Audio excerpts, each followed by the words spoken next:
Fins up. OnlyFans, but with a PH. You heard?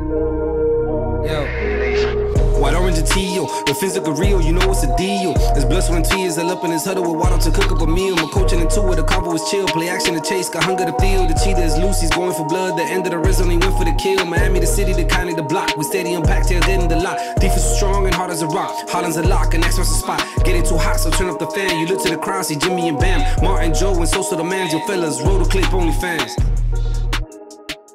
Yo, what's going on, y'all? It's your boy So-So, and welcome back to the channel for another week of OnlyFans, a Dolphins post-game show with reaction, analysis, and a whole lot of heart. Now, before we get this party started, we ask that you hit the like button on this video, subscribe to our channel, and turn on the post notifications so you get notified when our next video drops. Now, with me today, as usual, is the delusional Dolphin, my brother, Joel. Talk to me, man. How you feeling about this game? I feel amazing.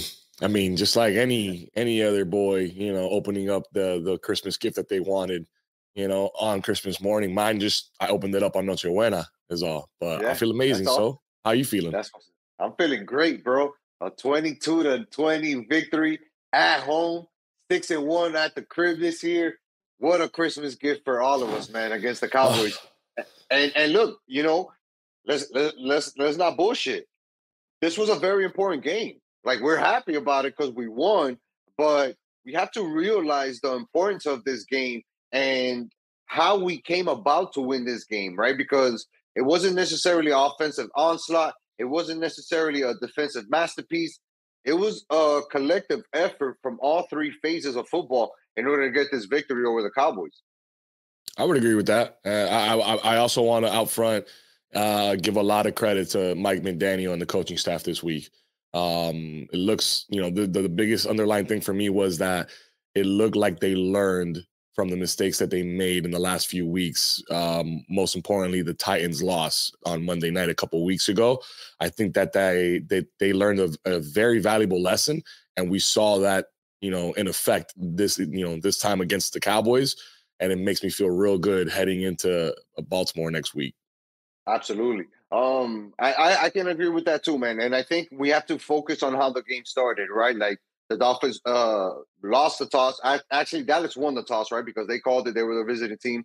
They decided to receive the ball and try to drive down the field and score, which is interesting because they showed in the game a stat that Dallas was 6-0 when they scored first on the drive. And they showed that stat right around the time that they were getting into the red zone. So it was kind of like a foreshadowing there. But we saw a lot of pressure from Chubb early and often. And this was a guy that has been playing great since Jalen Phillips went out. He's been really picking up the slack there. And his dominance continued this drive. What kind of scared me on that drive was that they converted a 4th and 1. It was a short 4th and 1. They went for it. They got it. And then that's when they got themselves into the red zone. And we saw Dak fumble the handoff between him and the fullback, which was recovered by Brandon Jones. Kind of crazy that Brandon Jones has 3 takeaways in 2 games, right? He has the 2 picks last week in the Jets game. He has the fumble recovery here. Just shows you how, you know, we have guys stepping up, something we pointed out, right? With Jaron Holland being out, we have his replacement coming in and making big plays. Whole defense, bro. Like, you know, there was a couple breakdowns, and I know we're going to get into that. But you can just see, like, the brotherhood, man. These boys just pick each other up. You know, it's not like a spiteful, like, damn, you missed that. You didn't wrap them up. You know what I mean? Like, you missed that sack. You know what I mean? It's like, nah, I got you. You know what I mean? That's kind of the mentality that I'm seeing out there for these Dolphins, man. It's like, you know, I am my brother's keeper. You know what I mean? And you can tell that locker room is together, and they're playing for one another out there, bro. You saw it in this game. This was not an easy O-line to go against, so you know what I mean? Like, we did our thing against the Cowboys. And granted, they had a big miss, right? I think they were missing the offensive lineman. I don't know if it was Zach Martin or somebody else, but they were missing a big part of their run, offensive lineman. And you know, again, in a game this tight, you can't have those little mistakes. And that's something that I specifically harped on before we wrapped up last week's OnlyFans. I was like, let's win the turnover battle, right? And boom, right off the gate, we're winning that turnover battle, stopping their full momentum and getting an opportunity to turn the tide around. And we did, you know, because we put together a really good drive. It started on the 3-yard line. Waddle had that really nice 49-yard catch on 3rd down. And then once we got into Cowboy territory, it kind of just stalled a little bit. and we saw the first of 5 Jason Sanders field goals on the evening. And, it was a great field goal and just showed you how, again, the evolution of coaching, right? You don't necessarily try to go for it or hit a home run on 3rd down, right? And then you rely on your kicker to kick a 57-yard field goal, which, by the way, was a career long for him. And it shows was a lot of trust. It wasn't the only 50-yarder he hit in his game, but it was a great way to start. You know what I mean? For him to hit that one. Honestly, I was a little surprised. Knowing how McDaniels is, with his play calling and later on a 4th down, closer to the goal line, obviously, we go for it. But I was surprised that he decided to hit the field goal. I was happy with it. You know what I mean? This is a tough game. We need points. And after getting that turnover on the Cowboys, the last thing you want to do is, have that big 49-yard play and you walk away with nothing. Yeah. At the very least, we walked away with the 3 points. And that was something that, that you can go, all right, you know what? We're on the board. But look how smart that decision was, Joel, at the end of the day, right? Because not only did we get points on the board, but you're putting a lot of belief into your kicker as well, right? And your special teams unit. And, had this been a game on the road, right, where we're playing in Dallas, maybe we decide to punt it, right? But being that we're home and we just stopped them from driving down the field completely, we have a chance to put up points. Let's go get it. And Mike McDaniel did it the smart way. Relied on his kicker to go out there and kick a big field goal, man. 57 yards was huge because Dallas responded right after that. Dak Prescott connected with CeeDee Lamb for one of the game's early touchdowns where he got the ball, had a broken tackle, scooted away, and scored a 49-yard touchdown, putting the Cowboys up 7-3. But then that's when the defensive battle started between the two teams because Dolphins drove to the Dallas 5-yard line, but then we got stalled inside the red zone. Mostert got hurt on that drive a little bit. He ended up coming back in the game. We ended up going it on 4th and short. We didn't get it. I wanna know what your opinion was on that play call because we threw a pass to Cedric Wilson, which I didn't really necessarily like. I would have rather us run the ball in those situations. But I'm curious to see what your thought was. Yeah, this is what I was just talking about a moment ago. We ended up going for it on this one right here. And, I get it, kind of because of the fact that we're in the red zone. We're right there. Our defense is good. If they get pinned anyways, it probably looks good for us. But once again, playoff type game. This game came down to a game-winning field goal. Okay. Yeah.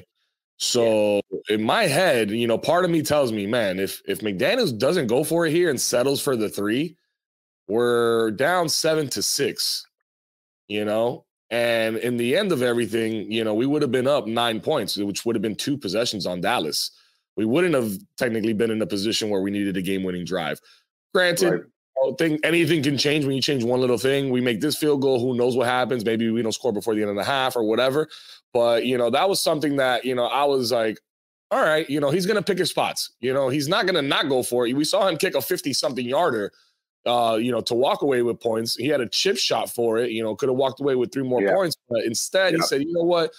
I'm confident enough in Fangio and this defense that even if we don't get this right here and we pin them inside their own 10, our guys are either going to, make them go 3 and out or we're going to get a turnover. Now, the bad part is whenever we do decide to do that and then they end up driving it on us and scoring. That didn't happen here necessarily, but because our defense did, was nails on Sunday, but it's still a little worrisome when we don't take the points. I'll be honest with you. I think the problem is not taking the points in that situation, right? Because you're already in too deep and you're kind of committed.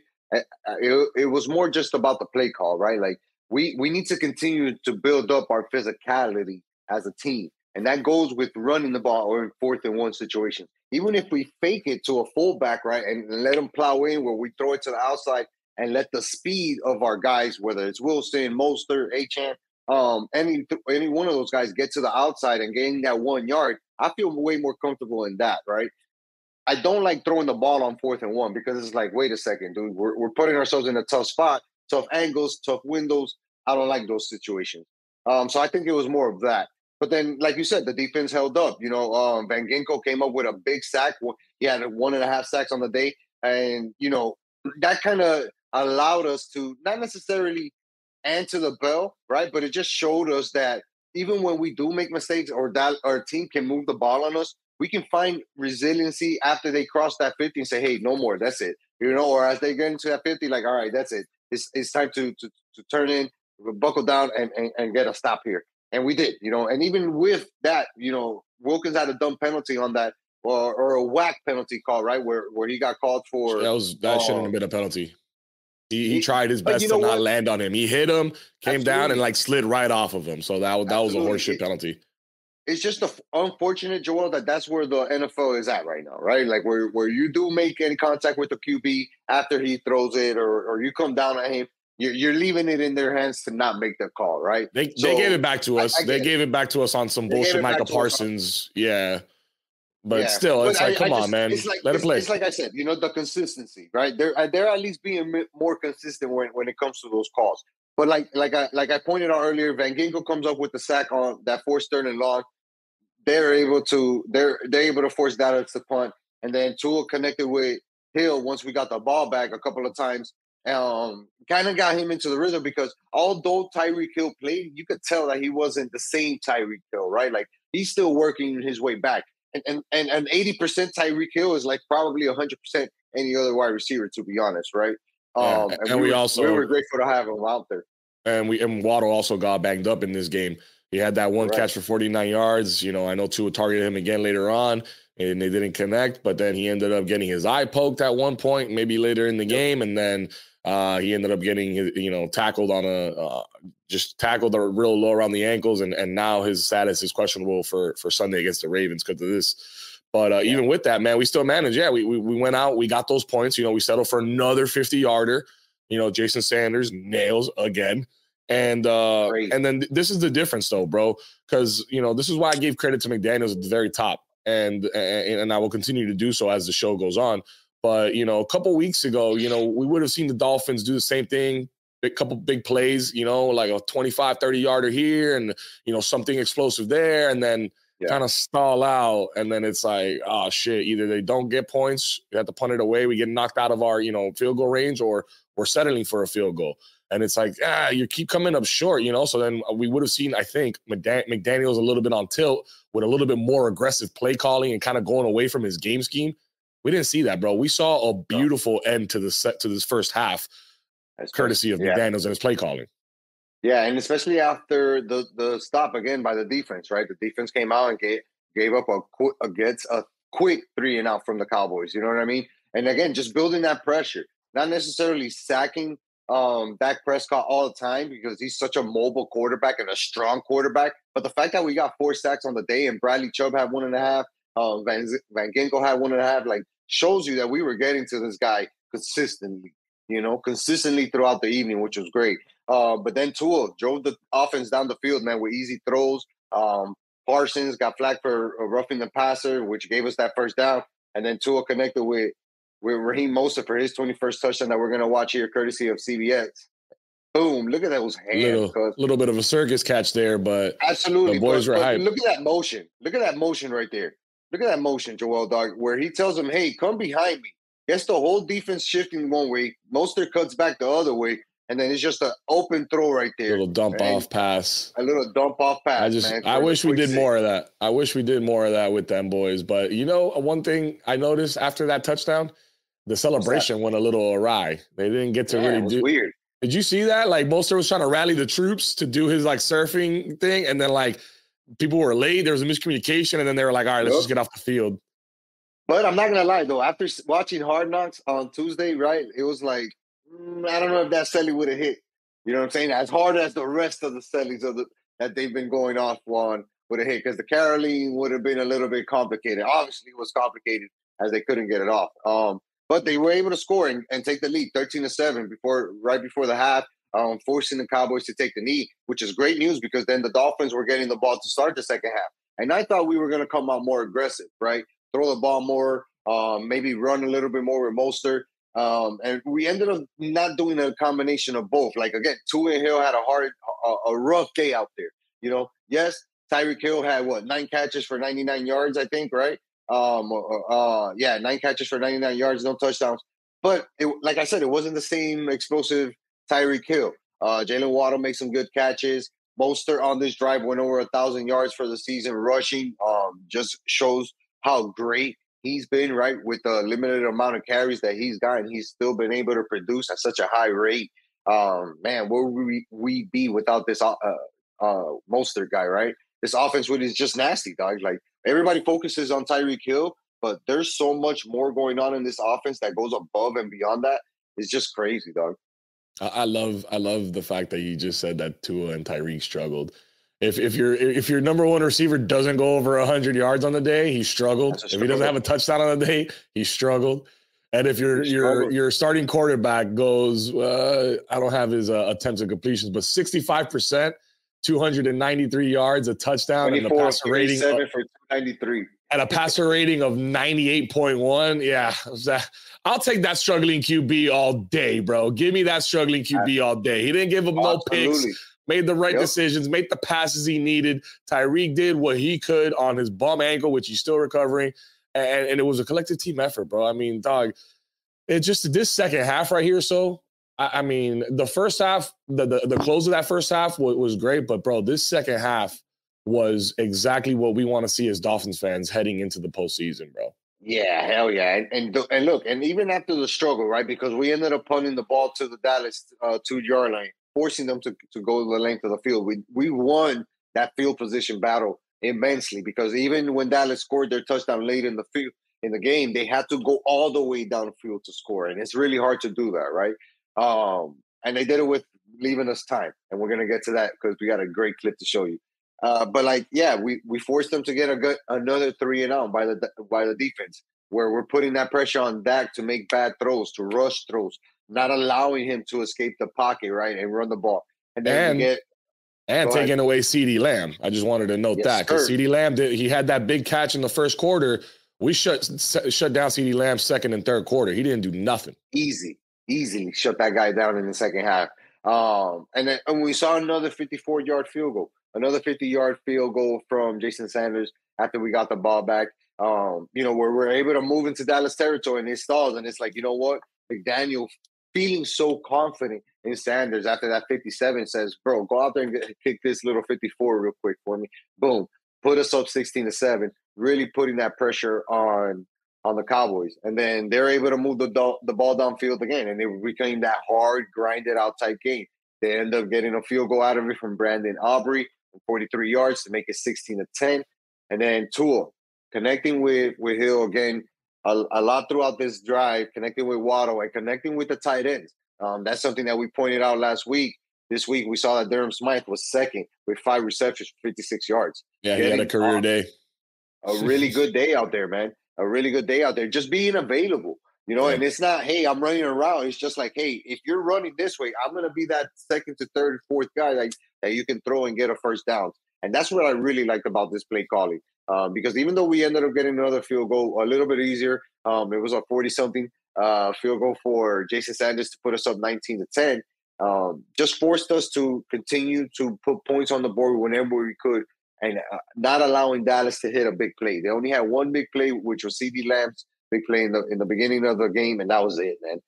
Although the Cowboys did score, right, because Dak drove them down the field for the go-ahead touchdown.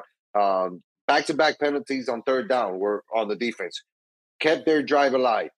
If it hadn't been for those penalties, we probably would have been able to see the game out, because we would have been able to stop them on third down, force a punt, and who knows if we get another field goal to make it even harder, or if we were able to break the touchdown score again.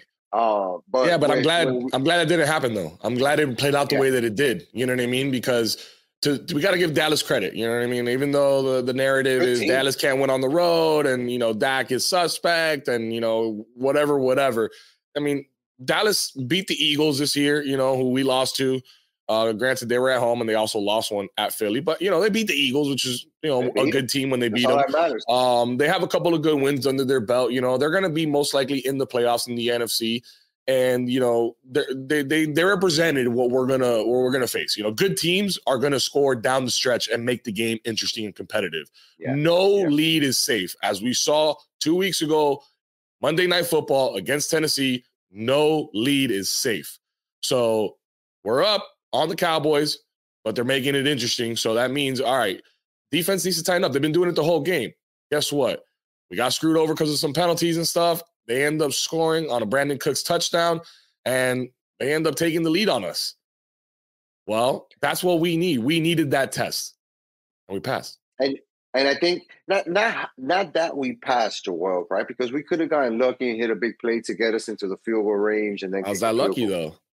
I'm just saying, people would have seen it as lucky. The fact that Tua and company got the ball and said, hey, the game is in your hands. Go out there and put us in position to win this game. And do it efficiently.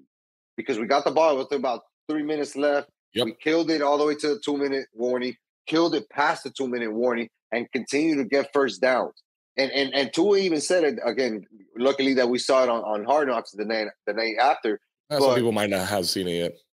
Well, too bad. Spoiler alert. Tua in the huddle, right, comes out and says, "Hey, T. Armstead, this is for you. We're gonna run it to your side.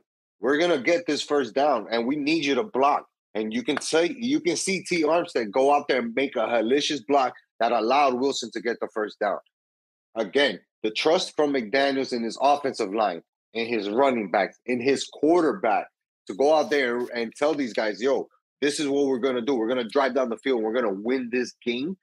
That's exactly what we needed to see from this Dolphins team. And everybody outside of Miami Dolphins fandom ship, right, can say whatever they want. But for us as the fans, this is a big step forward, right, in this organization showing us that they can win big games, that they can go ahead and compete with teams that are really good. Because say what you want about Dallas, but that's a good team. That's a good team with a really good quarterback and a really good defensive player. And they made a sweat for this win. And Tua gets a lot of the credit.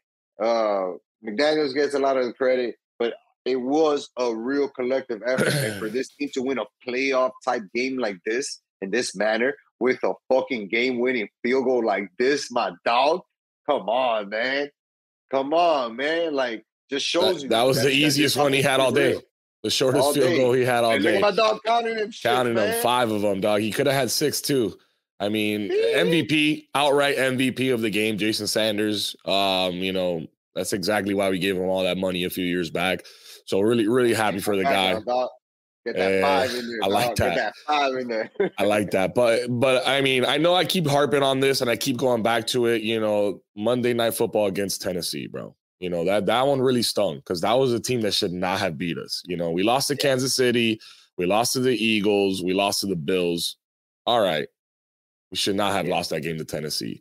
And that loss is on McDaniels because we were in the same exact situation. With 3 minutes remaining, all we needed to do was we didn't even need a score, bro. That was the wild thing. We didn't need the score. We just needed to run the clock and keep getting the first downs, make them burn their timeouts, get under the 2-minute warning, and get out of that game with a dub. We didn't do that. Play calling was atrocious that first drive. We saw a complete change this time around. Yeah. McDaniels' play calling was superb. Yeah, the boys executed it, but man, you can tell that he wasn't just trying to run the clock on that first, just run the ball, settle for back to the line of scrimmage, and then that didn't work. All right, let's just run it again. No, bro, we're playing to win the game now. We got to pick up the first downs. We got to get into field goal range. Those are the 2 goals, and we got to make them burn their timeouts, and we did that perfectly, dog. Perfectly. That's what gave me the confidence. Is all right, he's learning. You know what I mean? We're learning. Tua, a lot better this week. No mistakes, no interceptions. You know what I mean? Better. There was even a little fumble mishap situation that happened. I don't know if you remember that, where he dropped the snap and he picked it up and he got the pass off and completed it. I mean, the kid was playing out of his mind. The stat lines may not say it, and it may be, he struggled a little bit according to some people. But he did what he needed to do to win the game, especially in that situation there, bro. 3 minutes left. Your opponent has all their timeouts and the 2-minute warning. You're up by 2 points. Bro, we did everything and anything we needed to do to win this game. And that makes me feel really good. Like I said, heading into Baltimore, we got to make sure we note that Baltimore just went into San Francisco and lit them boys up. Mm-hmm. So they're looking like the real deal. And we got to go into Baltimore next week. But I feel a whole lot better after this victory against the Cowboys. It was probably McDaniel's best game that he's called as a coach for us. You know what I mean? And it's because of the way that he did it, being smart in the right moments, being courageous in the right moments, being like cautious in the right moments. He did that perfectly. And this was a playoff game, Joel. This was a playoff game for us because we're secured a playoff spot and all, but this is playoff mentality. This is playoff type atmosphere, playoff type opponent, playoff type vibes, and we had to pass the vibes check, and we passed them with flying colors. Because if this was a playoff game, Joel, and we won this game, and Tua goes 24 of 37, 293, one touchdown, no INTs, only had one sack for 90 yards, QB rating of 65, and an overall rating of 98. We would say that this dude is our dude, right? Because we won this game without any mistakes, no fumbles, no anything. And McDaniel calling a perfect game. I mentioned Bradley Chubb earlier. He's picking up the slack. That whole defense is picking up the slack. He has 11 sacks on the season now, double digit for him. Just shows you how much of an impact he can make when he feels comfortable here. We didn't see it last year. We're seeing it now. And yeah, man, the fact that we had a big comeback win without the flash Miami offense, right? That Miami swagger, the high flying offense that everybody wants to say that we could only play that style of football. Now they can see that we can grind games out too, and we can come from behind. And this team is not fucking around. We're very focused. We're clinched the playoff spot. We're one step closer to the division title, one step closer to competing, right, for the number one seed. And that's all we want, man. We want to continue that rhythm, continue to focus on these tough games, play with this mindset, play with this energy, and get big games, dog, and continue to win big games. Yeah, I think I saw a stat about the defensive sacks for this team. I think it's the most in Dolphins history. I think we're sitting at like 54 or something like that. So and that's that Phillips is missing too, dog. And that's how Phillips is not there, bro. And we're missing Jerome Baker too, and Javon Holland. Like it's crazy, bro. We're missing like key pieces here, but we have a lot of key pieces. We saw Melvin Ingram this week, who we just got back. And he's that guy's gonna make an impact, believe it or not. I think he still has some miles on him. My last thought though, bro, that I will say is we finally got the monkey off our back, dog. That monkey that we had on our back. Did we? Oh, you're muted. I got muted there, but we got that monkey off our back, dog. This was over 500. So the monkey on our back was the Dolphins cannot beat somebody that has a record over 500. The Cowboys were over 500, and we beat them. End of story. The monkey is off our back. Okay, but this is why I say we need to be careful, because we need to continue to keep winning. We cannot step off. And I love what Mike McDaniel said after the game, which I want to play for you guys right here. Yeah. You want to talk about some grown-ass men going to war, not letting anything affect them. Capture this. If this doesn't tell you what this season's about, nothing will. That's my point. Yeah, this game is over. We got the monkey off our back for this game. This game is over, right? Now we have another monkey on our back. We got to go out there and play against Baltimore Ravens, right? And go out there and take care of business on the road, which is going to be hard. And if we lose that game, then the narrative turns back around. So, yeah, we celebrate this win. We focused on it. It was good, great. And then we got to work on what's next, Baltimore, because we're facing an MVP quarterback. I don't care what anybody says. Nobody's winning this shit except for Lamar Jackson. Though. I don't think that the narrative flips unless we go into Baltimore and we get destroyed. Because now the Niners were looking elite, and they just got their shit smacked. So now everything's going to change. Oh, my God, the Niners really that good? Can they really get it done? Is Kyle Shanahan the guy? Whatever. We go into Baltimore, we put up a game, and let's say it comes down to, a single-digit, win for the Ravens. We lose on the road in a tough fashion. Maybe at the end, maybe we have a chance. All right, that doesn't change anything for anybody, I don't think. They're a great team. You got to give credit where it's due, and then it becomes, all right, the Dolphins, let's see where they're at. We're Buffalo. But if we go in there and we get blown out 30-7, then that's when everybody goes, oh, the Dolphins are fraud. Cowboys suck anyways. They just got an easy one there. They're bullshit. But look, it's a matter of how the game plays out on Sunday. 100%, but we're saying that same shit about Brock Purdy and the 49ers, right? Like how Brock Purdy got exposed and it's They had a bad week, his bro. show.